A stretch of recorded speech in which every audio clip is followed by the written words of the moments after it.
रानी एक छोटी खरगोश थी जिसकी आंखें चमकदार थीं। वह अपने परिवार के साथ एक आरामदायक बिल में रहती थी।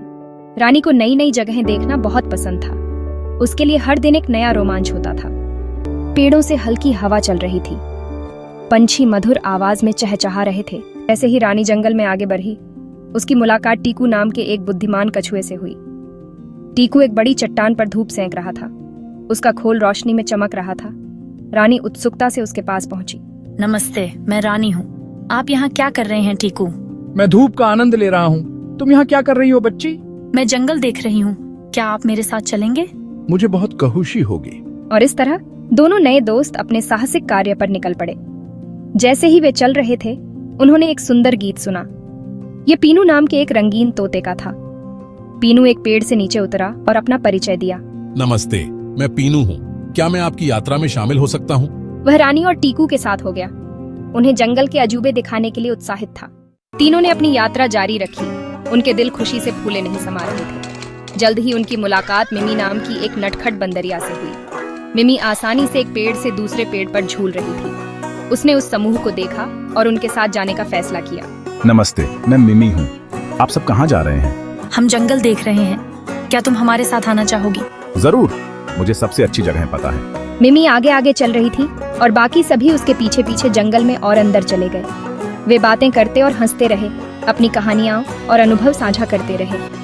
हर नया दोस्त इस साहसिक कार्य में एक नया नजरिया लेकर आया। उनकी ऊर्जा से जंगल जिंदा लग रहा था। रानी, टीकू, पीनू और मिमी यह देखने के लिए उत्सुक थे कि आगे क्या है। वे जानते थे कि यह यात्रा यादगार होगी। जैसे जैसे वे आगे बढ़ते गए, उन्हें रंग बिरंगे फूलों से भरा एक मैदान दिखाई दिया।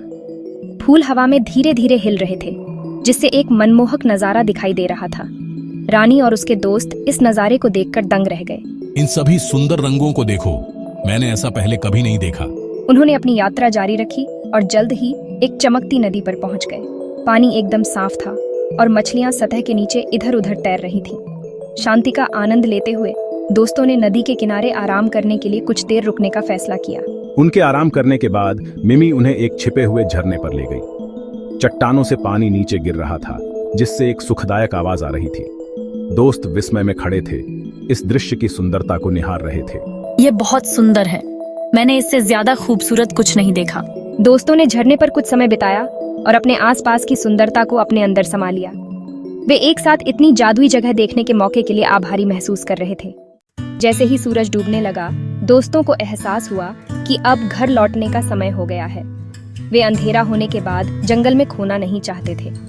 अनिच्छा से उन्होंने अपनी वापसी की यात्रा शुरू कर दी। हमारा रोमांच बहुत अच्छा रहा, लेकिन अब घर जाने का समय हो गया है। सुरक्षित रहना जरूरी है। हम किसी और दिन वापस आ सकते हैं। पीनू और मिमी मान गए।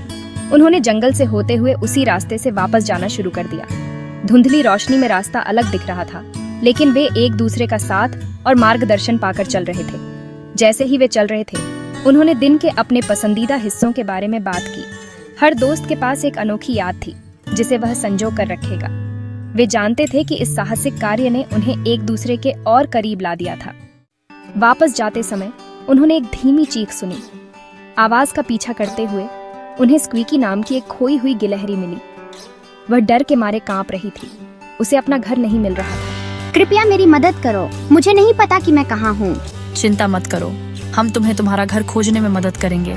टीकू ने अपनी बुद्धिमानी से यह सुझाव दिया कि वे उन अखरोटों के रास्ते का पीछा करें जो स्क्वीकी ने पहले गिराए थे। दोस्तों ने स्क्वीकी के चारों ओर एक सुरक्षा घेरा बनाया और उसकी तलाश शुरू कर दी। टीकू आगे आगे चल रहा था और बाकी सभी अखरोटों के निशान का पीछा कर रहे थे। पीनू रास्ता देखने के लिए आगे आगे उड़ रहा था, जबकि मिमी और रानी स्क्वीकी के पास रहे, उसे दिलासा दे रहे थे और आश्वस्त कर रहे थे।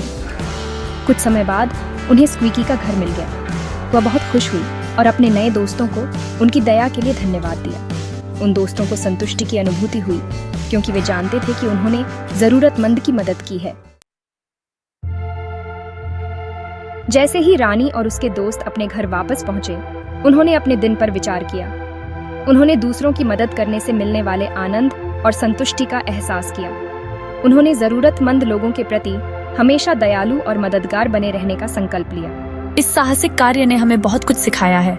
हमने नए दोस्त बनाए हैं और जरूरतमंद की मदद की है। ये एक बेहतरीन दिन रहा। दया और दोस्ती दुनिया को एक बेहतर जगह बनाते हैं। हमने आज यह देखा है। दोस्त अपने अपने घर वापस आ गए। उनके दिल खुशी और गर्मजोशी से भरे हुए थे।